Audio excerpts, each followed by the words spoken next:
அவனுடைய வார்த்தைக்கு நேராக நாம் நம்முடைய கவனங்களை திருப்ப போகிறோம். இன்றைய நாள் தலைப்பு பக்கத்தில் பார்த்து சொல்லுங்கள், ஏன் சோதனை? சோதனை தான் சாதனை. ஆமென். விளங்குதா? இன்னொரு முறை சொல்லுங்கள், ஏன் சோதனை? சோதனை தான் சாதனை. அல்லேலூயா. கர்த்தர் நல்லவர். ஆமென். இந்த நாளில் இந்த வார்த்தையின் மூலமாக நம்மோடு கூட ஆண்டவர் அநேக புதிய விஷயங்களை கற்றுக் கொடுப்பதற்கு ஆண்டவர் உண்மை உள்ளவராக இருக்கிறார். வாசியுங்கள். அப்போஸ்தலனாகிய யாக்கோபு எழுதின நிருபம், யாக்கோபு 1வது அதிகாரம் 12வது வசனத்தையும் பிறகு 2வது வசனத்தையும் 3வது வசனத்தையும் வாசிங்க. சோதனையை சகிக்கிற மனுஷன் பாக்கியவான், அவன் உத்தமன் என்று விளங்கின பின்பு கர்த்தர் தம்மிடத்தில் அன்பு கூறுகிறவர்களுக்கு வாக்குத்தத்தம் பண்ணின ஜீவ கிரீடத்தை பெறுவான். 2வது வசனம் 3வது வசனம். என் சகோதரரே, நீங்கள் பலவிதமான சோதனைகளில் அகப்படும் போது உங்கள் விசுவாசத்தின் பரீட்சையானது பொறுமையை உண்டாக்கும் என்று அறிந்து அதை மிகுந்த சந்தோஷமாக எண்ணுங்கள். அல்லேலூயா. ஆமென். ஸ்தோத்திரம். சில சோதனையை பார்த்தாலே பயந்து ஒதுங்குகிறவர்களாக இருக்கிறோம். அல்லேலூயா. ஆனால் அந்த சோதனைகள் தான் நம்முடைய வாழ்க்கையில் ஒரு பெரிய ஆசீர்வாதத்தை கொண்டு வரப்போகிறது என்பதை அறிந்திருந்தோமானால் அந்த சோதனையை சகித்து பொறுமையை கற்றுக்கொண்டு நமக்கு ஆண்டவர் வாக்குத்தத்தம் பண்ணியிருக்கிற அந்த ஆசீர்வாதத்தை நம்மால் சுதந்தரித்து கொள்ள முடியும். அல்லேலூயா. சொல்லுங்க பார்க்கலாம். ஏன்னா ஆண்டவர் இந்த சோதனையின் மூலமாக தான் நமக்கு விசுவாச வாழ்க்கையை கற்றுக் கொடுக்கிறார். அதே நேரத்தில் விசுவாச வாழ்க்கையில் வளர்ந்து அதில் வாக்குத்தத்தம் பண்ணப்பட்ட ஆசீர்வாதத்தை பெற்றுக்கொள்ளவும் அவர் உதவி செய்கிறார். அல்லேலூயா. ஏன் சோதனை அப்படின்னு கேட்டிங்கன்னா 2 விஷயம். ஒன்று, விசுவாசத்தை கற்றுக்கொள்வதற்காக. அல்லேலூயா. விசுவாசத்தை கற்றுக்கொள்வதற்காக. 2வது, விசுவாசத்தில் வளர்ந்து அதில் ஆண்டவர் நமக்கு வாக்கு பண்ணியிருக்கிற ஆசீர்வாதத்தை சுதந்தரிப்பதற்காக தான் ஆண்டவர் சோதனையை அனுமதிக்கிறார். அல்லேலூயா. ஆபிரகாமுடைய வாழ்க்கையில் ஈசாக்க பலியிடு அப்படின்னு ஆண்டவர் சொன்னது அவனை வருத்தப்படுத்துவதற்காக அல்ல, அவனை முழுமையுமாக ஆசீர்வதிப்பதற்காக தான் ஆண்டவர் அந்த காரியத்தை அவனுடைய வாழ்க்கையில் அனுமதிக்கிறார். ஆமென். 100 வயதில் ஆண்டவர் ஒரு பிள்ளையை கொடுக்கும்போது மீண்டும் அந்த பிள்ளையை எடுத்துக்கொள்வார். ஆனால் அந்த குடும்பம் எவ்வளவு வேதனைப்படுன்றதை ஆண்டவர் அறிந்திருக்கிறார். ஆனால் ஏன் அந்த காரியத்தை ஆபிரகாமுடைய வாழ்க்கையில கர்த்தர் அனுமதித்தார் என்றால், அவன் இப்போ கொஞ்சம் தான் ஆசீர்வாதம் பெற்றிருக்கிறான். முழுமையான பரிபூர்ணமான ஆசீர்வாதத்தை பெறணும்னா அவன் இந்த சோதனையை அவன் ஜெயிக்க வேண்டும். அல்லேலூயா. நம்முடைய வாழ்க்கையிலையும் இந்த கிறிஸ்தவ ஜீவியத்தில் அந்த பரிபூர்ணமான நிலைமைக்கு வரணும்னா நீங்களும் நானும் அநேக சோதனைகளை ஜெயித்து வர வேண்டும். அல்லேலூயா. இயேசு கிறிஸ்துவுக்கும் ஒரு சோதனை இருந்தது. என்னது? அவருடைய சிலுவை மரணம். அதை அவர் ஜெயித்தபடியினால்தான் இன்றைக்கு நீங்களும் நானும் விடுதலை பெற்றுக்கொண்டே வருகிறோம். யாரெல்லாம் இயேசுவின் நாமத்தை நம்புகிறார்களோ அவர்கள் விடுதலை பெறுகிறார்கள். ஏன்? பிதாவாகிய தேவன் குமாரனாகிய இயேசு கிறிஸ்துவின் நாமத்தை எல்லா நாமங்களுக்கும் மேலாக உயர்த்தி வைத்திருக்கிறார். காரணம், அவர் சிலுவையின் மரண பரியந்தமும் தன்னை கீழ்ப்படிந்தவராக ஒப்பு கொடுத்தார். அல்லேலூயா. இந்த காலை நேரத்தில் உங்களுடைய வாழ்க்கையின் சோதனைகள் தான் உங்களை ஒரு பெரிய ஜெயமுள்ள ஆவிக்குரிய வாழ்க்கைக்கு நடத்துகிறதா இருக்கிறது. ஆமென். ஸ்தோத்திரம். அப்ப நமக்கு விசுவாசம் அவசியமான ஒன்றாய் நமக்கு காணப்படுகிறது. வாசிங்க. யாக்கோபு 1ஆம் அதிகாரம் 6வது வசனத்தின் பின்பகுதி 7வது வசனத்தின் முன்பகுதியை வாசிங்க. சந்தேகப்படுகிறவன் காற்றினால் அடிபட்டு அலைகிற கடலின் அலைக்கு ஒப்பாயிருக்கிறான். அப்படிப்பட்ட மனுஷன் தான் கர்த்தரிடத்தில் எதையாகிலும் பெறலாம் என்று நினையாதிருப்பானாக. அல்லேலூயா. அப்படி வாழ்க்கையில விசுவாசம் இல்லாமல் சந்தேகத்தோடு அவிசுவாசத்தோடு நாம் கர்த்தரிடத்தில் எதையாகிலும் பெறலாம் என்று என்ன பண்ணக்கூடாதா? ஜெபிக்கணும்னு சொல்லலை, நினைக்க கூட கூடாது. அல்லேலூயா.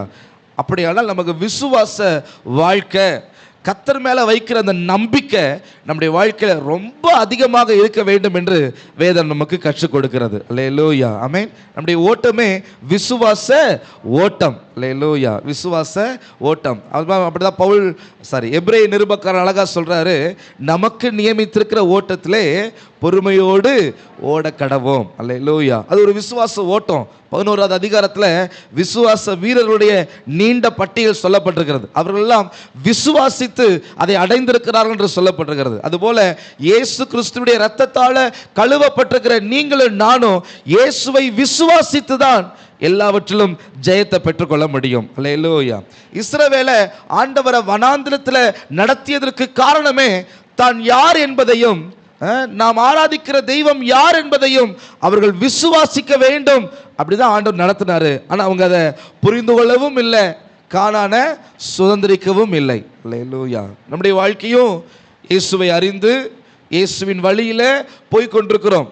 இப்படிப்பட்ட நாம் விசுவாச வாழ்க்கையை புரிந்து கொள்ளல, விசுவாசத்தின் மூலமாக தேவனை அறிய முடியலைன்னா நம்முடைய வாழ்க்கையில் பரம கானானை சுதந்திரித்து கொள்ள முடியாது. அல்லேலூயா. அப்போ நம்முடைய வாழ்க்கையில் விசுவாசம் என்பது ரொம்ப ரொம்ப தேவை. ஆமென். சரி, இப்போ ஒரு கேள்வி, ஆண்டவர் சோதிக்கிறாரா அல்லது சோதனையை அனுமதிக்கிறாரா? சோதனையை அனுமதிக்கிறார். நன்றி. யாக்கோபு 1:13 வாசிங்க பார்க்கலாம். சோதிக்கப்படுகிற எவனும் நான் தேவனால் சோதிக்கப்படுகிறேன் என்று சொல்லாதிருப்பானாக. தேவன் பொல்லாங்கினால் சோதிக்கப்படுகிறவர் அல்ல, ஒருவனையும் அவர் சோதிக்கிறவரும் அல்ல. அல்லேலூயா. தேவன் பொல்லாங்க கொடுத்து சோதிக்கவும் மாட்டாரு, அவர் ஒருவனையும் சோதிக்கிறவர் அல்ல என்று வேதம் சொல்லுகிறது. ஆமென். அப்போ சோதனைகள் ரெண்டு விதத்தில் நம்முடைய வாழ்க்கையில் வருது. ஒன்று வாசிங்க, யாக்கோபு 1ஆம் அதிகாரம் 14வது வசனம் 15வது வசனம். அவனவன் தன் தன் சுய இச்சையினாலே இழுக்கப்பட்டு சிக்குண்டு சோதிக்கப்படுகிறான். பின்பு இச்சையானது கர்ப்பந்தரித்து பாவத்தை பிறப்பிக்கும், பாவம் பூரணமாகும் போது மரணத்தை பிறப்பிக்கும். இந்த சோதனை நம்முடைய வாழ்க்கையில் ஒரு வேதனை. ஆமென். இந்த சோதனை நம்முடைய வாழ்க்கையில் வேதனை. ஏன்னா இது பாவத்தினால உண்டாகிற சோதனை. ஆண்டவர் இந்த சோதனை குறித்து நம்முடைய வாழ்க்கையில் சொல்லவில்லை. பல நேரங்களில் பாருங்களேன், நாமே போய் என்ன பண்ணுவோம், குழியில் போய் விழுவோம், நாமே போய் வாலண்டியராக என்ன பண்ணிடுவோம், சிக்கிக்கிடுவோம். அல்லேலூயா. ஆண்டவர் அதை பற்றி சொல்ல வரல. ஆண்டவர் அனுமதிக்கிற சோதனை என்னன்னா, ஏன்னா இந்த சோதனைக்கு காரணக்கர்த்தா யாருன்னா பிசாசு. அல்லேலூயா. அவன் வேதம் சொல்லும் பொழுதே அவன் சோதனைக்காரன் என்றுதான் என்ன பண்ணுது வேதம் நமக்கு அடையாளப்படுத்துகிறது. அல்லேலூயா. இந்த சோதனையில போய் விழுந்தா அது நம்முடைய வாழ்க்கையில் வேதனையையும் நம்முடைய வளர்ச்சியையும் அது கெடுக்கக்கூடியதாக இருக்கிறது.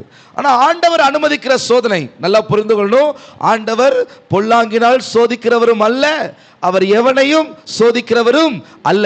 ஆனால் அவர் சில சோதனைகளின் வழியாய் நம்மை அனுமதிக்கிறார். ஏன் தெரியுமா? வாசிங்க, யாக்கோபு 1:12 முதல் பகுதியை வாசிங்க. சோதனையை சகிக்கிற, அல்லேலூயா. நிறைய பேருக்கு இன்னைக்கு சகிப்பு தன்மை என்பது இல்லை இல்லை. ஆமென். ஒன்றை சொன்னாலே மூக்கு மேலே நாக்கு மேலே என்ன வருது, அப்படியே எபிரிக்கிட்டு வருது, திமிரிக்கிட்டு வருது. ஆமென். அப்போ யார் ஒருவருடைய வாழ்க்கையில் ஜெயிப்பான்னா சகிக்கிற, வாழ்க்கையில் அநேக காரியங்களை சகித்து போகிற மனுஷன் ஜெயம் பெறுவான். இன்னொரு வசனத்தை வாசிங்க, யோபு 23வது அதிகாரம் 10வது வசனத்தை வாசிங்க. ஆனாலும் நான் போகும் வழியை அவர் அறிவார், அவர் என்னை சோதித்த பின் நான் பொன்னாக விளங்குவேன். இல்லையா? சொல்லுங்க பார்க்கலாம். ஆமென். அப்போ ஏன் ஆண்டவர் நம்முடைய வாழ்க்கையில் சோதனை அனுபவிக்கிறார்னா, ரெண்டு அனுபவம் சுட்டி காண்பிக்கப்படுகிறது. ஒன்று சகிக்கிற அனுபவம், ரெண்டு பொன்னாக ஜொலிக்கிற ஒரு அனுபவம். அல்லேலூயா. சகிக்கிற அனுபவம், ரெண்டாவது பொன்னாக ஜொலிக்கிற ஒரு அனுபவம். அல்லேலூயா. ஆமென். அப்போ வேதம் சொல்லுகிறது, அவர் என்னை சோதித்த பின் நான் சுத்த பொண்ணாக விளங்குவேன். அல்லேலூயா. சோதிக்கிற வரைக்கும் தான் அக்கினி, சோதிக்கிற வரைக்கும் தான் அக்கினி. பொன்னானது அக்கினியில் என்ன பண்ணப்படும்? புடமிடப்படும் என்று வேதம் சொல்லுகிறது. சோதனை வழிதான் அக்கினி, ஆனால் அதனுடைய முடிவு அரண்மனை. அல்லேலூயா சொல்லுங்க பார்க்கலாம். அதனுடைய முடிவு என்னது? அரண்மனை. அல்லேலூயா. ஆமென். அதே நேரத்தில் ஒரே விஷயத்தில் இன்னும் நம்ம சோதிக்கப்படுறோம்னா கொஞ்சம் ஜாக்கிரதையாக என்ன பண்ணணும்? யோசிக்க ஆரம்பிக்கணும். அல்லேலூயா. ஆண்டவர் அப்படி கிடையாது. நம்மளை அடுத்தடுத்த வளர்ச்சி கொண்டு போகிறதுக்கு தான் நம்மளுக்கு என்ன பண்ணுறாரு? சோதனையை அனுமதிக்கிறார். அந்த சோதனை சாதனையாக மாறி நமக்கு ஒரு பெரிய வளர்ச்சியை நம்முடைய வாழ்க்கையில் என்ன பண்ணும்? கொடுக்கும். ஆனால் இன்னும் நாம் ஒரே விஷயத்திலே சோதிக்கப்படுகிறேன்னா என் வாழ்க்கையில் இன்னும் நான் மாறாத பகுதிகள் இருக்கிறது அப்படின்னு வேதம் நமக்கு கற்றுக் கொடுக்கிறது. இல்லையா சொல்லுங்க பார்க்கலாம். இந்த சோதனையில் தான் நம்முடைய வாழ்க்கையில் பல காரியங்களில் ஆண்டவர் நம்ம இடத்துல மாற்றுகிறார். அல்லையா சொல்லுங்க பார்க்கலாம். சத்தம் முறையிலே சொல்லுங்க.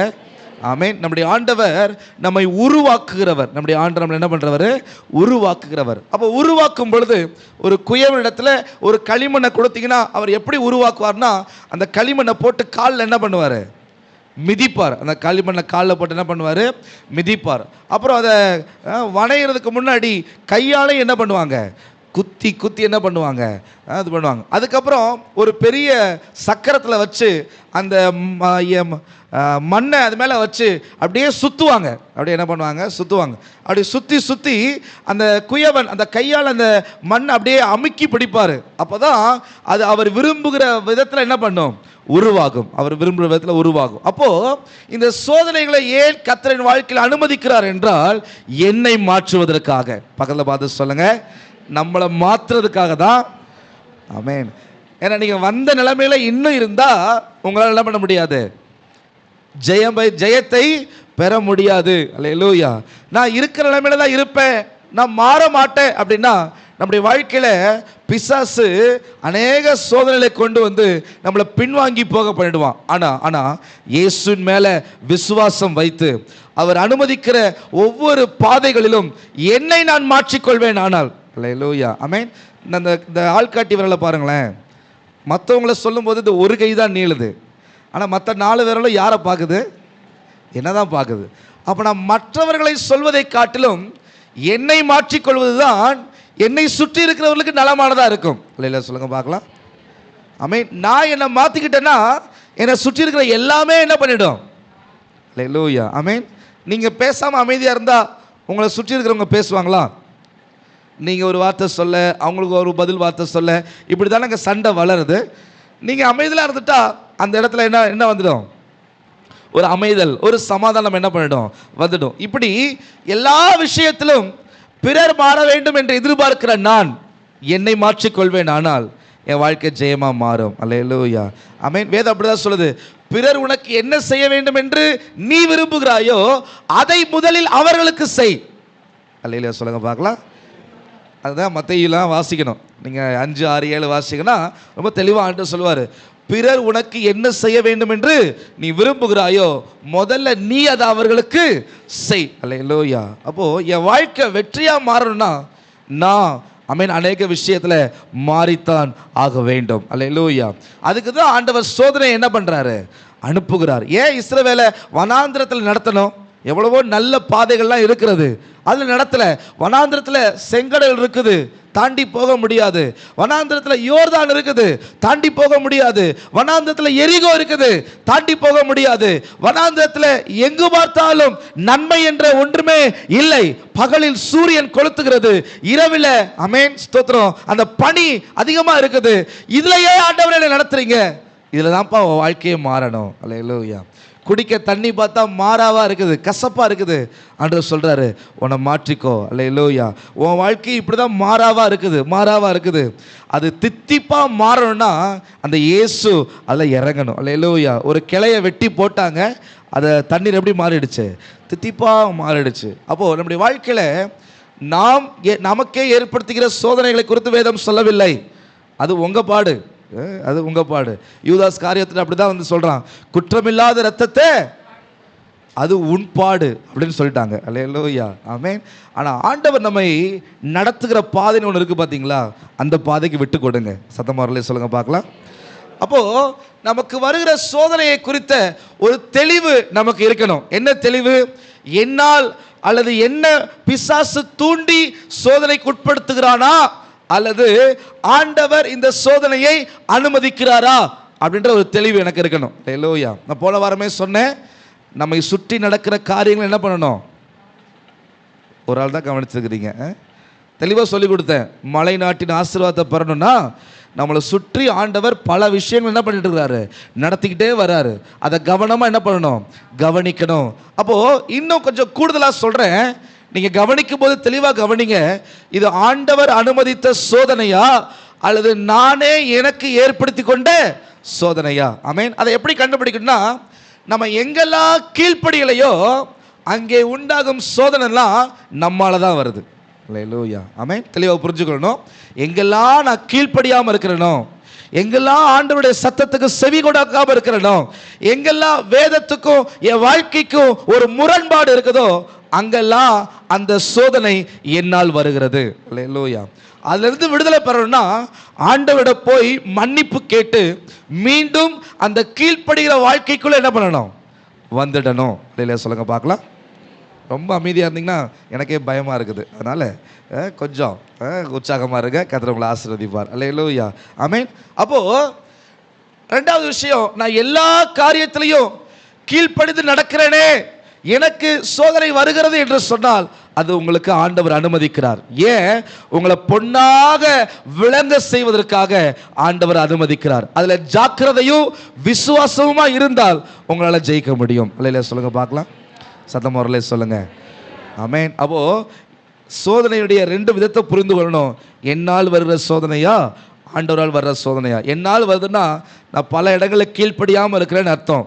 அப்போ ஆண்டவரத்தில் மன்னிப்பு கேட்டு மீண்டும் கீழ்ப்படிந்து விட்டால் அந்த சோதனையை ஆண்டவர் வேற விதத்தில் என்ன பண்ணிடுவார்? மாற்றிடுவார். ரெண்டாவது, நான் கீழ்ப்படுகிறேன் ஆனாலும் எனக்கு சோதனை வருகிறது என்றால் ஆண்டவர் ஒரு பெரிய காரியத்தை செய்வதற்கு, ஆண்டவர் உங்களை பொன்னாக ஜொலிக்க பண்ணுவதற்கு அதை அனுமதிக்கிறார்ன்ற விசுவாசமும் ஜாக்கிரதையும் பயபக்தியும் இருந்தால் உங்க வாழ்க்கையில பெரிய காரியத்தை நீங்க சுதந்திரத்து கொள்ள முடியும். அல்லேலூயா. எத்தனை பேருக்கு இது வரைக்கும் புரிஞ்சிருச்சு? நல்ல கையை உயர்த்தி சொல்லுங்க. என் கூட இருக்கவங்களா சொல்லுங்க. ஆண்டவர் உங்களை மிகவும் அதிகமாக ஆசீர்வதிப்பார். ஆமென். சரி, ஆண்டவர் நம்மளை நடத்துகிற விதம் எப்படி தெரியுமா? இந்த சிறு வயதில் நம்ம பாடத்தில் படித்தோம்ல, எப்படி படித்தோம்? முதல்ல கூட்டல் கழித்தல் இது படிச்சிருப்போம். இது படிக்கும்போது ரொம்ப ஈஸியாக இருக்கும். 4 4 எவ்வளோ கேட்டால் 8, 5லிருந்து 2 கழிச்சா 3, இது நல்லதாக போகும். அதுக்கப்புறம் வரும் பார்த்தீங்களா, கடன் வாங்கி கழித்தல். ஃபார்முலா யூஸ் பண்ணி என்ன பண்ணுங்க, கணக்கு போடுங்க. இதில் தான் என்ன பண்ணிடுவான், ஐயோ இதை எப்படி செய்கிறது, இன்ன வரைக்கும் எனக்கு கடன் வாங்கி கழிக்கிறதுலாம் தெரியாது. ஐ மீன் ஏன் சொல்ல வரேன்னா, அடுத்த நிலைமைக்கு ஆண்டவர் கூட்டிட்டு போறாரு. ஒரு மாணவனை ஒரு பள்ளியில் ஆரம்பத்திலேருந்து என்ன பண்ணுறாங்க, கூட்டி கொண்டு வராங்க. ஏபிசிடி படிக்கும் போதெல்லாம் ஈஸியாக இருக்கும். ஆனால் அது வார்த்தையிலே 4 வார்த்தையை சேர்த்து போட்டு படினா என்ன வருது, கஷ்டமாக இருக்குது. அப்போ ஆண்டவர் நடத்துகிற விதம் அதுதான். ஆரம்பத்தில் கூட்டல்ல ஆரம்பிப்பார், அப்புறம் கழித்தல் ஆரம்பிப்பார், அப்புறம் கடன் வாங்கி கழித்தல் ஆரம்பிப்பார், அப்புறம் ஃபார்முலாவாக கொடுப்பார். இப்போல்லாம் ஒரே ஃபார்முலா தான். இல்லையா? சொல்லுங்க பார்க்கலாம். சதபொருளை சொல்லுங்க. இப்போவும் கூட்டல் கழித்தல்லாம் கிடையாது. இப்போ என்னது, only formula. Formula applied, answer will get it. அல்லேலூயா. ஆமென். நீங்கள் ஃபார்முலாவை அப்ளை பண்ணீங்கன்னா உங்களுக்கு என்ன கிடைக்கும், ஆன்சர் கிடைக்கும். ஃபார்முலாவே தெரியல என்ன கிடைக்காது, ஒன்றுமே வராது. இல்லையா? சொல்லுங்க பார்க்கலாம்.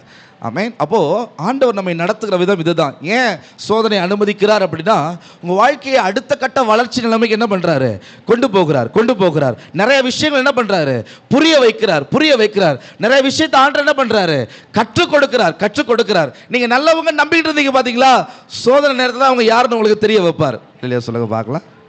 சதமோரலே சொல்லுங்க. நீங்கள் நம்புகிறவங்க, நீங்கள் எதிர்பார்க்குறவங்க, நீங்கள் பெருசாக நினைக்கிறவங்களை எல்லாம் உங்களுக்கு ஒரு சோதனை காலம் வரும் பார்த்தீங்களா, அப்போ தான் உங்களை காண்பிச்சு கொடுப்பார். நீங்கள் அதை பார்த்து என்ன பண்ணிடக்கூடாது, சோர்ந்து போயிடக்கூடாது. இவங்க இப்படி தான் அப்படின்னு நினச்சிக்கிட்டு ஆண்டவர் மேலே உங்கள் கவனத்தில் என்ன பண்ணணும், திருப்பணும். ஆண்டவர் மேல உங்க விசுவாசத்துல என்ன பண்ணணும்? திருப்பணும். ஆண்டவரே, நீர் ஒருவர் தான் நல்லவர், நீர் ஒருவர் தான் கைவிடாதவர், நீர் ஒருவர் தான் என்னை அழைத்தவர்னு அவர் பக்கம் என்ன பண்ணணும்? திரும்பிக் கொண்டு நாளைக்கு நமக்கு நல்ல சூழ்நிலை வரும் பொழுது அவர்களுக்கு உதவி செய்யதான் கர்த்தர் நம்மை முன்னேக்கி அல்லேலூயா உயர்த்தி ஆண்டவர் என்ன பண்றாரு? நாமளும் அவங்க மாதிரி இருந்துட்டோம்னா ஆண்டவர் நம்மளை வளர்த்ததற்கு எந்த ஒரு அர்த்தமும் இல்லாமல் போய்விடும். எத்தனை பேர் நான் சொல்றது புரியுது? இல்லையா சொல்லுங்க பார்க்கலாம். சத்தமாவர்களே சொல்லுங்க. இதுக்கு தான் ஆண்டவர் நம்முடைய வாழ்க்கை என்ன பண்றாரு? சோதனையை அனுமதிக்கிறார். அல்லேலூயா. சில நிமிடங்கள்ல இந்த சோதனையை சாதனையா மாற்றக்கூடிய ஒரு 3 வழிகளை கற்றுக் கொடுத்து ஜெபம் பண்ண போகிறோம். எடுத்துக்கொள்ளுங்க. நியாயாதிபதிகளுடைய புஸ்தகம், நியாயாதிபதிகளுடைய புஸ்தகம் 6வது அதிகாரம். நியாயாதிபதிகள் 6வது அதிகாரம் 1வது வசனம், 6வது வசனம், 7வது வசனம் வாசிங்க. பின்னும் இஸ்ரவேல் புத்திரர் கர்த்தரின் பார்வைக்கு செய்தார்கள். அப்பொழுது கர்த்தர் அவர்களை 7 வருஷம் மீதியானியரின் கையில் ஒப்பு கொடுத்தார். இப்ப இஸ்ரவேலுக்கு ஒரு கடுமையான சிச்சுவேஷன். 7 வருஷம் மீதியானியருடைய கையில மாட்டிக்கிட்டாங்க. அடுத்து 6வது வசனம். இப்படி மீதியானியராலே இஸ்ரவேலர் மிகவும் சிறுமைப்பட்டார்கள். அப்பொழுது இஸ்ரவேல் புத்திரர் கர்த்தரை நோக்கி முறையிட்டார்கள்.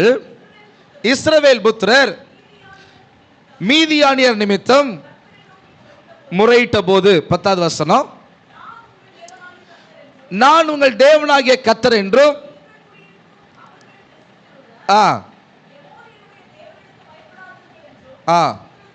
சொன்னேன். அப்போ இவங்களுக்கு வந்த சோதனைன்றது ஆண்டவர் அனுமதிக்கல, இவங்களா என்ன பண்ணிட்டாங்க? ஒரு தீர்க்கதரிசி அனுப்பி ஆண்டவர் சொல்றாரு, அவர்கள் தேவர்களுக்கு பயப்படாதீங்க நான் சொன்னேன், ஆனா நீங்களோ என் சொல்லை கேளாதே போனீர்கள். இப்போ 11வது வசனத்தை வாசிங்க பார்க்கலாம்.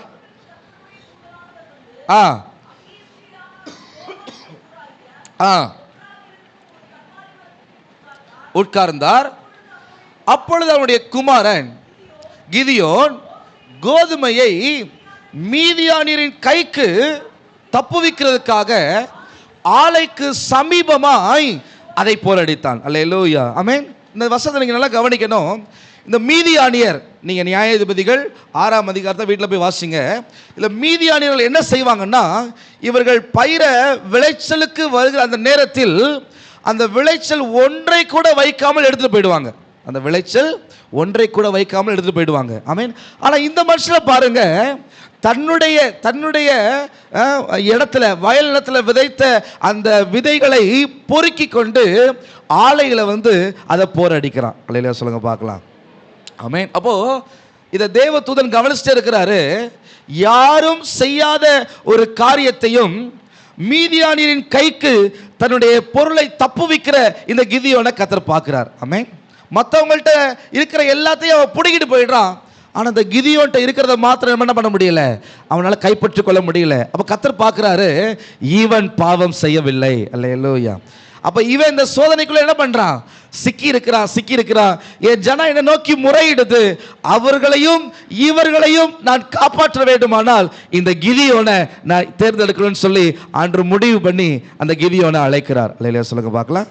ஆமென். நீங்க தவறா புரிஞ்சுக்க கூடாது. கிதியோனும் பாவம் செய்தான் என்று. கிதியோன் பாவம் செய்யல. கிதியோன் என்ன பண்ணல?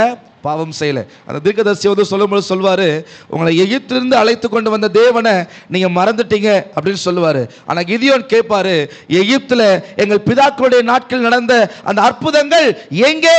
அதை நான் விசுவாசிச்சுக்கிட்டு இருக்கேன், அதை நான் நம்பிக்கொண்டிருக்கிறேன். எங்க அப்பா எனக்கு சொல்லியிருக்கிறாங்க, எங்க அம்மா எனக்கு சொல்லியிருக்காங்க, ஆனா எனக்கு அது நடக்கலையே.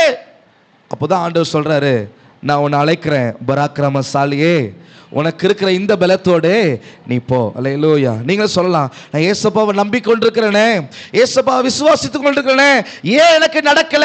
இல்ல மகனே, உனக்கு நடக்கும். அல்லேலூயா. ஆமென். உனக்கு இருக்கிற இந்த பலத்தோடு நீ போ. அல்லேலூயா. உன்னை பராக்கிரமசாலியா கர்த்தர் வச்சிருக்கிறார். அல்லேலூயா. அப்போ ஆண்டவர் இதை தன்னிடத்துல சொன்னதிலிருந்து அவன் செய்யற ஒரு வேலை என்ன தெரியுமா?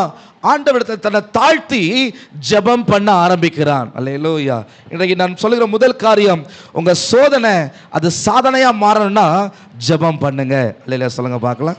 நீங்கள் நியாயாதிபதிகள் 6ஆம் அதிகாரம் 17 24 வரைக்கும், அதே போல் நியாயாதிபதிகள் 6 36 வரைக்கும் வாசித்து பார்த்தீங்கன்னா, ஆமென், ஆண்டவர் என்னை அழைத்திருக்கிறார் என்பதை ஜெபத்தின் மூலமாக அவன் கன்ஃபார்ம் பண்ணுறான். அல்லேலூயா சொல்லுங்க பார்க்கலாம்.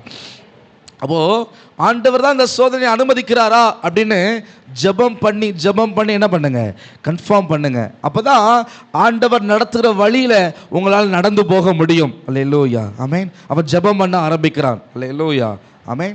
நம்ம எப்படி இருக்கிறோம்? இந்த ஞாயிற்றுக்கிழமை உங்களை பார்க்குறோம். அடுத்த ஞாயிற்றுக்கிழமை பார்ப்போமான்றது கேள்விக்குறியாக இருக்குது. இடைப்பட்ட நாள் ஜெபமே என்ன பண்ணுறதில்ல. அல்லேலூயா. இடைப்பட்ட நாள் என்னன்றதில்ல, வீட்டிலையாவது ஜெபம் பண்ணிக்கலான்னு தெரியல, சர்ச்சில் ஜெபம் பண்ண வாங்கலாம் என்ன பண்ணுறதில்ல. யோசிச்சு பாருங்க, ஜெபம் நமக்கு எந்த அளவில் இருக்குது. ஜெபம் பண்ணாமல் எதையும் என்ன பண்ண முடியாது, பெற்றுக்கொள்ளவே முடியாது. ஒரு கிறிஸ்தவனுக்கு அல்லது கிறிஸ்துவின் வழியில் நடக்கிறவனுக்கு அவருடைய அத்தியாவசியமான ஒரு காரியம் ஜெபம். அல்லேலூயா. இன்னைக்கு பணம் இல்லைன்னா என்ன பண்ண முடியல, வாழ்க்கையை ஓட்ட முடியல. அப்படி தானேங்க? பணம் இல்லை அப்படின்னா, அதுபோல் ஜெபம் இல்லைன்னா இந்த ஆவிக்குரிய வாழ்க்கையை என்ன பண்ண முடியாது, நடத்த முடியாது. இல்லை வர்ற சோதனைகளை எல்லாம் சாதனைகளாக என்ன பண்ண முடியாது, மாற்ற முடியாது. இந்த ஆவிக்குரிய வாழ்க்கையில் என்னை எதிர்த்து வருகிற அநேக பலவான்களை நான் ஜெயிக்கணும்னா எனக்கு ஜெபம் என்ன பண்ணணும். ஆமென். பலவான முந்தி கட்டினால் ஒழிய அவனுடைய உடைமைகளை என்ன பண்ண முடியாது, கொள்ளையிட முடியாது. அந்த பலவான கட்டணும்னா எனக்கு தேவை ஜெபம். அல்லேலூயா சொல்லுங்க பார்க்கலாம். இந்த கிதியோனுடைய வாழ்க்கையில் முதல்ல இருந்தது, அவனை பார்த்து ஆண்டவர் சொல்றாரு, நீ பராக்கிரமசாலி, உனக்கு இருக்கிற இந்த பலத்தோட வா அப்படின்னு ஆண்டவர் என்ன சொன்னாலும் அவன் ஆண்டவர் நோக்கி ஜெபம் பண்ண ஆரம்பிக்கிறான். அல்லேலூயா. நான் பராக்கிரமசாலியாக இருந்தாலும், எனக்கு கொஞ்சம் பலன் இருந்தாலும், இதில் உம்முடைய பலன் பூரணமாய் விளங்கினால் மட்டுமே என்னால் ஜெயம் பெற முடியும் ஆண்டவரே. அல்லேலூயா. ஜெபிக்க ஆரம்பிக்கிறான். ஆமென். அவனுடைய ஒரு ஜெபம் நல்ல அழகான ஜெபம்.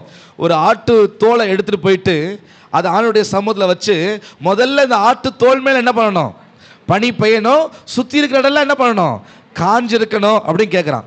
ரெண்டாவதுல கேட்குறான், ஆண்டவரே இந்த ஆட்டு தோல் மட்டும் நனையக்கூடாது, ஆனால் சுற்றி இருக்கிற இடம் என்ன பண்ணணும். அந்த ஜெபத்துக்கு ஆண்டவர் பதில் கொடுத்தாரா இல்லையா?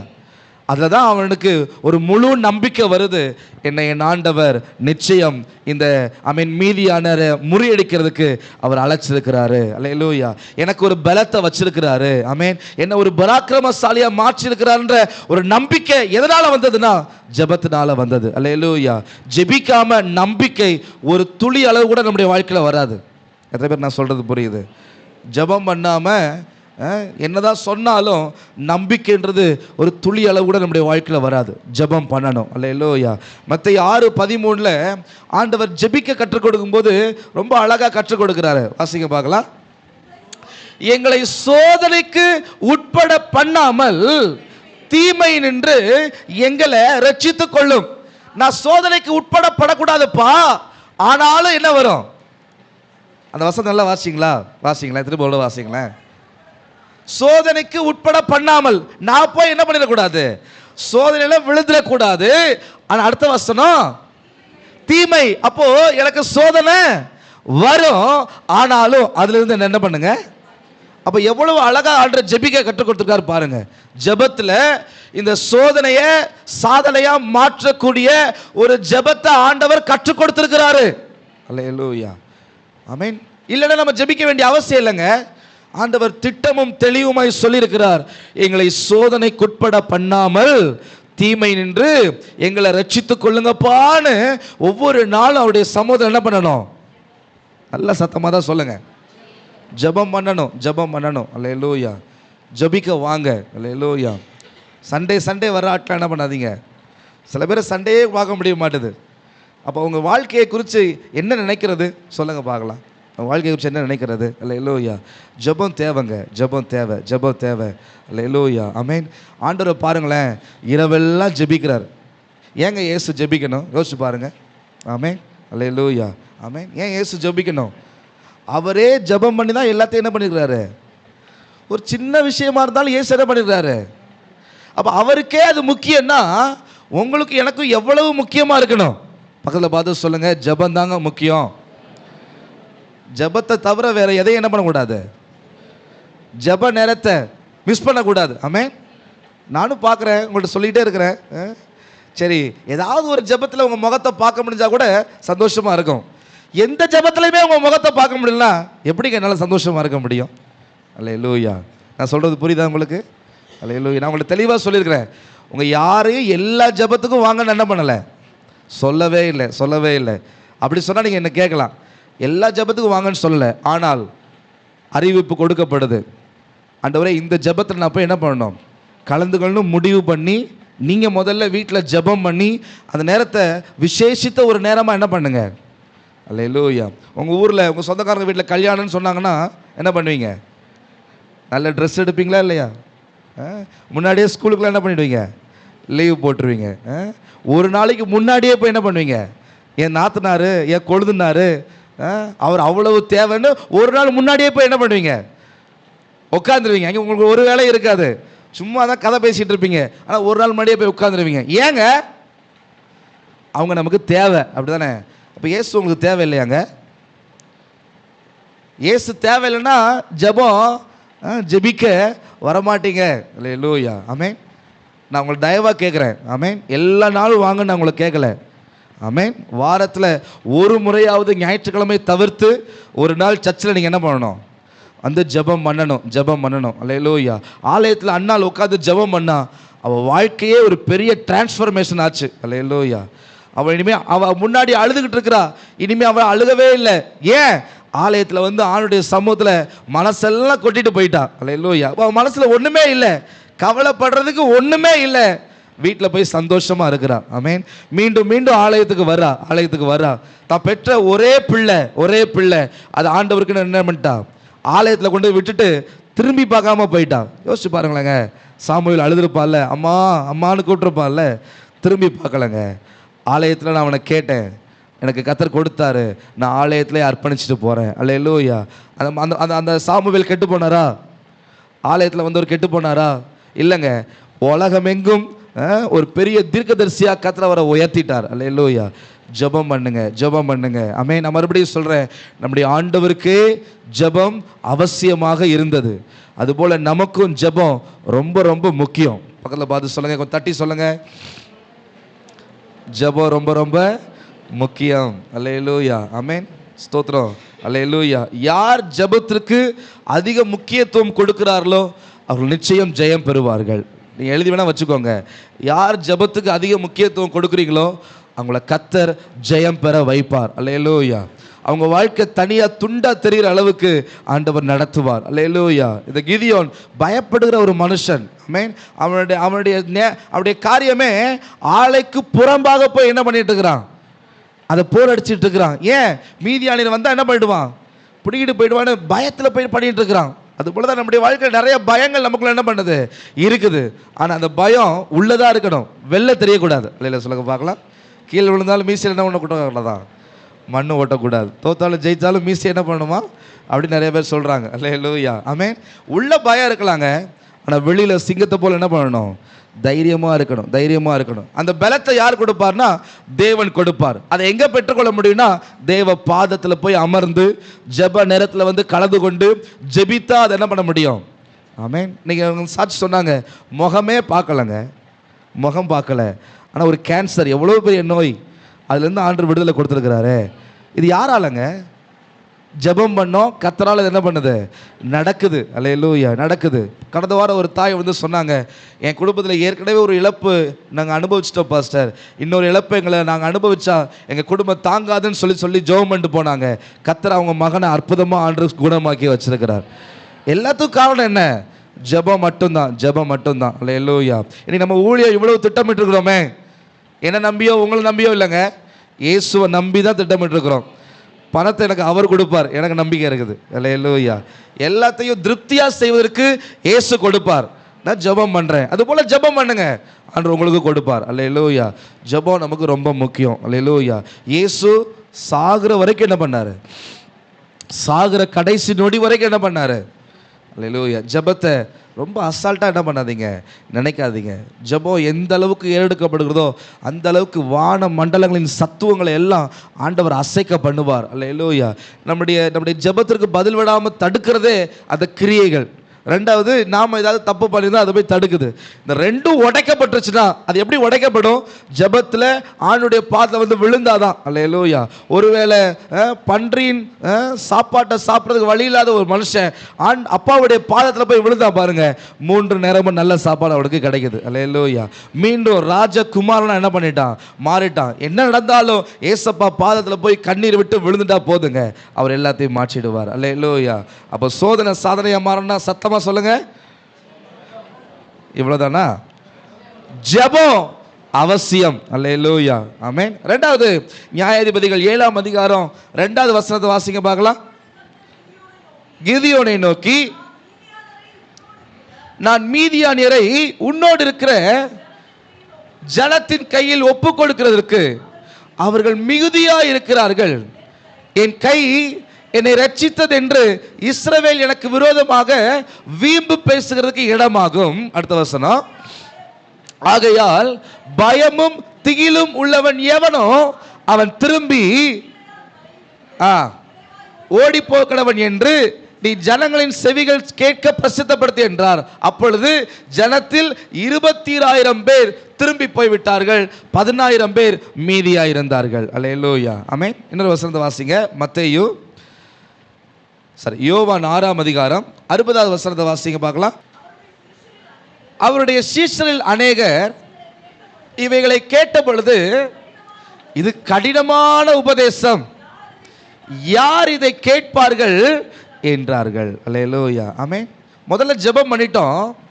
ஜெபம் பண்ணாலே நான் உங்கள்கிட்ட சொன்னேன், என்ன சொல்லியிருக்கிறேன்? எல்லாம் ஞாபகப்படுத்தி சொல்லுங்க பார்க்கலாம். ஜெபம் பண்ணா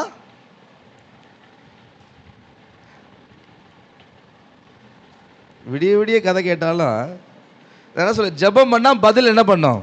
கிடைக்கும். எப்படி வரும்னு சொல்லியிருக்கிறேன்.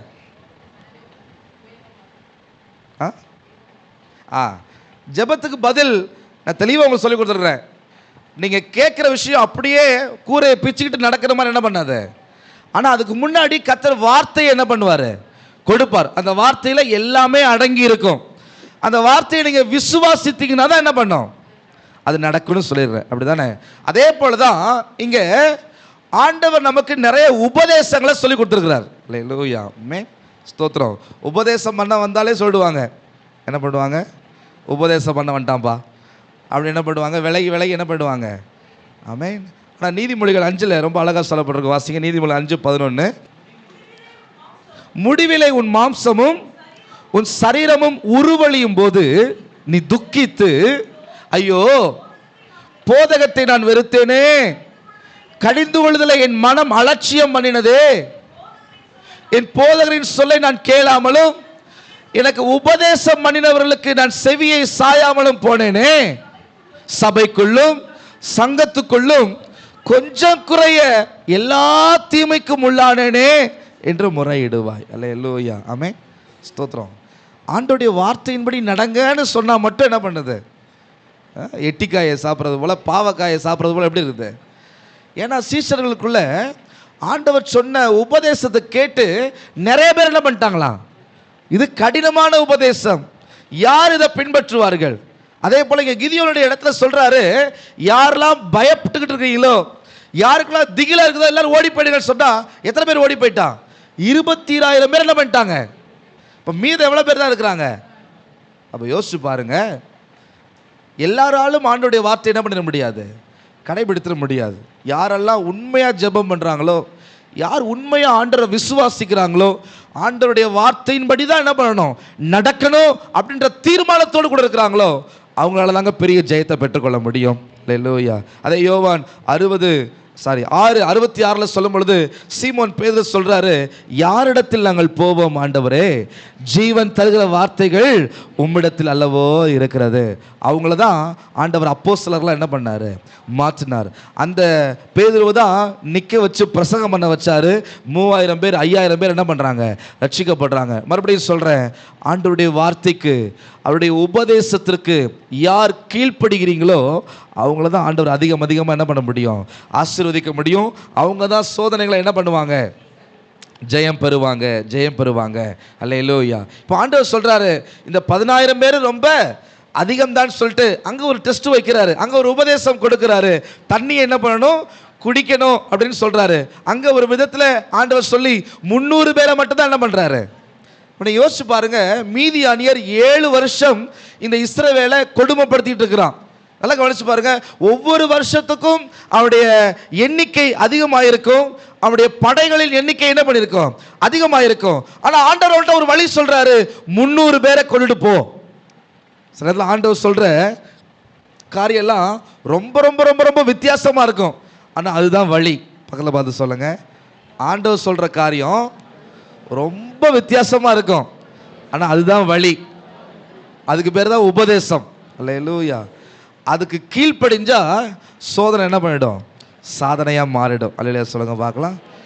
இது என்ன உபதேசம், இதை எப்படி கேட்கறது, இதுல எப்படி நடக்கிறது அப்படின்னு இருந்துச்சுன்னா நம்முடைய வாழ்க்கை என்ன பண்ண முடியாது, ஜெயம் பெற முடியாது. அல்லேலூயா.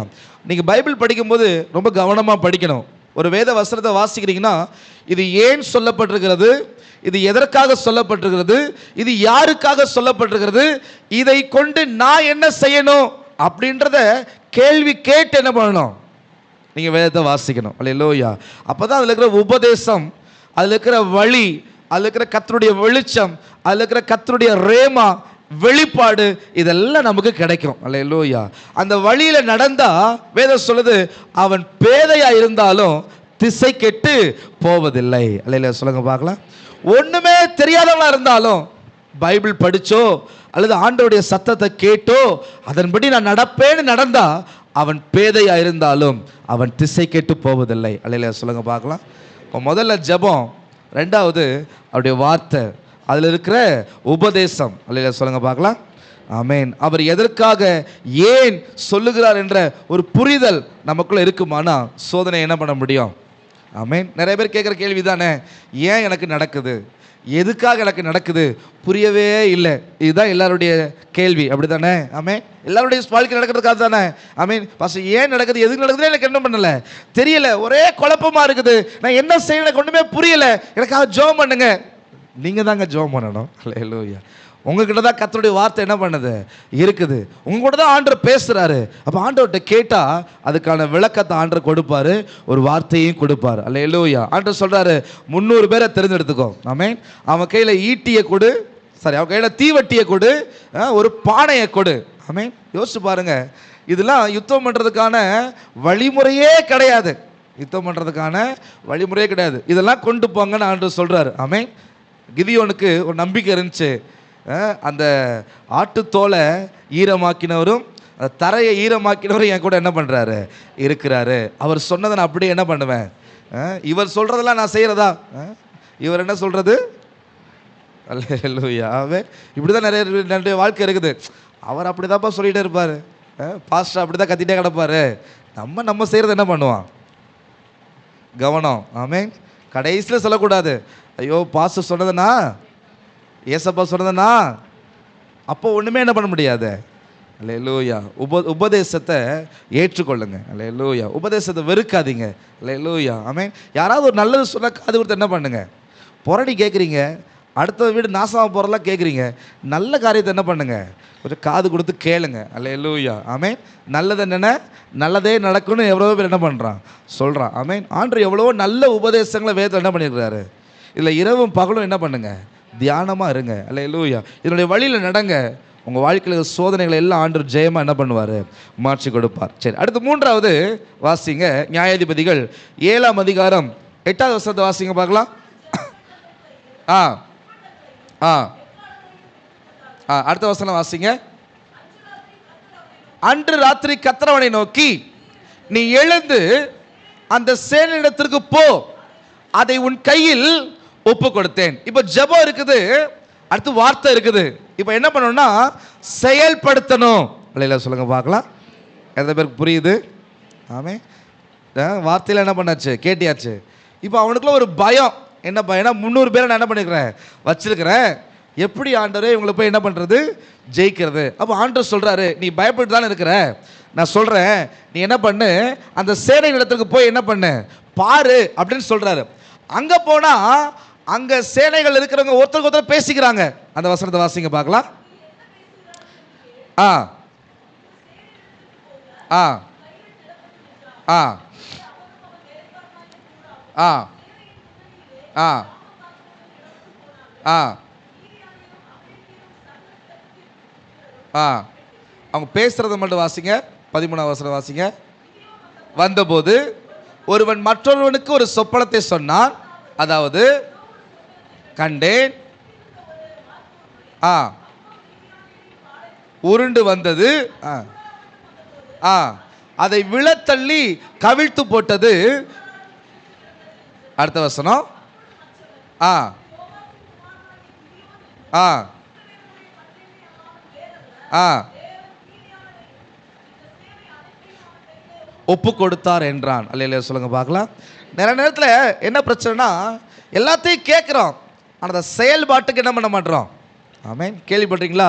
நியூ லான்ச் அப்படின்னு சொல்லுவாங்கல்ல, புதுசாக ஒன்று என்ன பண்ணுது, வெளி வந்திருக்குது அப்படின்னு சொல்கிறாங்களே. அதுபோல் நம்முடைய வாழ்க்கையில் ஜெபமும் ஆண்டு கொடுக்குற உபதேசமும் நம்மளை அடுத்த கட்டத்துக்கு உந்தி தள்ளும். என்ன சொல்லுன்னா, இதன்படி செய்யி, இதன்படி என்ன பண்ணு, செய்யி, இதை நடைமுறைக்கு என்ன பண்ணு, உன் மனசுக்குள்ளே என்ன பண்ணாத, பூட்டி போட்டு வச்சுக்காத, புதைச்சி வச்சிடாத. ஒரு தாளந்தை வாங்கினவன் என்ன பண்ணிட்டானா, புதைச்சி வச்சுட்டானா. அதை என்ன பண்ணலாம, செயல்படுத்தவே இல்லை. 5 தாளந்து வாங்கினவன் இன்னொரு 5 தாளந்து என்ன பண்ணிட்டான், சேமிச்சு. ஒரு தாளந்து வாங்கினவன் என்ன பண்ணிட்டான். அப்போ எஜமான் வந்து கேட்குறாரு. அப்போ அவன்கிட்ட சொல்கிறான், நீங்கள் ரொம்ப எப்படிப்பட்ட ஆள், நீங்கள் ரொம்ப மோசமான ஆள், அதனால தான் புதைச்சி வச்சிட்டேன். அப்போ அவர் கேட்டால், நான் மோசமான ஆளுன்னு தெரியல, அதை கொண்டு போய் வட்டிக்காரர்கிட்ட கொடுத்துட்டா நான் வரும்போது வட்டியை என்ன பண்ணியிருப்பேன், வாங்கியிருப்பேனே அப்படின்னு சொல்கிறாரு. அல்லேலூயா. ஆமென். நமக்கு ஆண்டவர் ஏராளமான விஷயங்களை கொடுத்துருக்கிறாரு. அது என்ன பண்ணக்கூடாது, புதைச்சி வைக்கக்கூடாது. ஆண்டவருக்காக என்ன பண்ணணும், செயல்படுத்தணும். அல்லேலூயா சொல்லுங்க பார்க்கலாம். நீங்கள் எவ்வளோதான் பெரிய கண்டுபிடிப்பு கண்டுபிடிச்சாலும் அதை உங்கள் வீட்டுக்குள்ளேயே வச்சுருந்தா அது வெளில தெரியுமா? அல்லேலூயா சொல்லுங்க பார்க்கலாம். ஆமென். லைட்டை கண்டுபிடிச்சார் ஒருத்தர். அவர் என் வீட்டுக்கு மட்டும் லைட் இருக்குன்னு வச்சுருந்தா அது உலகம் முழுது வெளிச்சம் கிடச்சிருக்குமாங்க? அவர் வெளில கொண்டு வர்றாரு, இந்தாங்க இது வெளிச்சம், இது எல்லாரும் என்ன பண்ணுங்க, பயன்படுத்துங்க. அதுபோல ஆண்டவர் நம்மிடத்துல அநேக விஷயங்களை நம்ம செயல்பாட்டுக்கு கொண்டு வரணும், நமக்குள்ளேயே வச்சுக்கிட்டு இருக்க கூடாது அப்படின்னு ஆண்டவர் விரும்புகிறார். நீங்க செயல்படுத்த செயல்படுத்த உங்க வாழ்க்கைக்கும் அது ஆசீர்வாதம், உங்களை சுற்றி இருக்கிற அநேகருக்கும் அது ஆசீர்வாதம். அல்லேலூயா சொல்லுங்க பார்க்கலாம். சதமரலே சொல்லுங்க. ஆமென். அப்ளை பண்ணுங்க. வேலைக்கு என்ன பண்ணணும், அப்ளை பண்ணாமல் உங்கள் வீட்டுக்கே வந்து கதவை தட்டி, ஐயா இந்தாங்க ஐயா எங்கள் கம்பெனிக்கு வேலைக்கு வாங்கன்னு கூப்பிடுவானா? என்னப்பா நீங்கள் பெரிய படித்தா மட்டும் போதுமா, என்கிட்ட டிகிரி இருக்குது, நான் டாக்டருக்கு படிச்சிருக்கிறேன்னு சொன்னால் மட்டும் போதுமா? என்ன பண்ணணும், வேலைக்கு அப்ளை பண்ணணும், போய் அங்கே போய் நிற்கணும். அதுபோல தான் ஆண்டவர் நமக்கு கொடுத்துருக்க ஒவ்வொரு காரியங்களையும் அப்ளை பண்ணணும். அல்லேலூயா சொல்லுங்க பார்க்கலாம். ஆமென். ஒரு தடவை 2 தடவை எத்தனை முறை அப்ளிகேஷன் ஃபார்ம் வாங்கி போடுறீங்க? எத்தனை இடத்துல உங்கள் அப்ளிகேஷன் ஃபார்ம் இருந்திருக்குது? யோசிச்சு பாருங்க. அப்ளை பண்ணுங்க, அப்ளை பண்ணுங்க, செயல்படுத்துங்க. பக்கத்தில் பார்த்து சொல்லுங்க. அல்லேலூயா. செயல்படுத்த ஆரம்பிங்க, கர்த்தர் பெரிய காரியத்தை செய்வார். இப்போ கிதியோனுக்கு செயல்படுத்தல கொஞ்சம் ஒரு தயக்கம். என்ன தயக்கம்னா, 300 பேரை வச்சுட்டு எப்படி பண்ணுறது? அப்போ ஆண்டவர் சொல்கிறாரு, நீ போடா, அங்கே போ, அந்த இராணுவத்துக்குள்ளே போ. அங்கே 2 பேர் பேசிகிட்டு இருக்கிறானுவ, நான் நைட்டு ஒரு சொப்பனம் கண்டேன்டா, ஒரு பெரிய அப்பம் உருண்டு வந்து நம்ம மேலாம் என்ன பண்ணுது, விழுது, நம்மலாம் செத்து போகிறோம். அப்போ அவன் சொல்கிறான், இது கிதியோனுடைய பட்டயம் தான்டா, நம்மலாம் எப்படா தப்பிச்சுக்கிறது? அல்லேலூயா. ஆமென். எதிரி பயந்து போய் இருக்கிறாங்க. அல்லேலூயா. நாம் எப்படி இருக்கணும், தைரியமாக இருக்கணும். அப்போ கிதியோன் ரொம்ப அழகாக ஒரு வார்த்தை சொல்கிறாரு. நியாயாதிபதிகள் 7:15 வாசிங்க பார்க்கலாம். கிதியோன் அந்த சொப்பனத்தையும் அதன் வியர்த்தியையும் கேட்டபோது அவன் பணிந்து கொண்டு திரும்பி வந்து, எல்லாரும் எழுந்திருங்கள், கர்த்தர் மீதியானியின் பாளையத்தை உங்கள் கைகளில் ஒப்பு கொடுத்தார் என்று சொல்லி அந்த 300 பேரை வகுத்து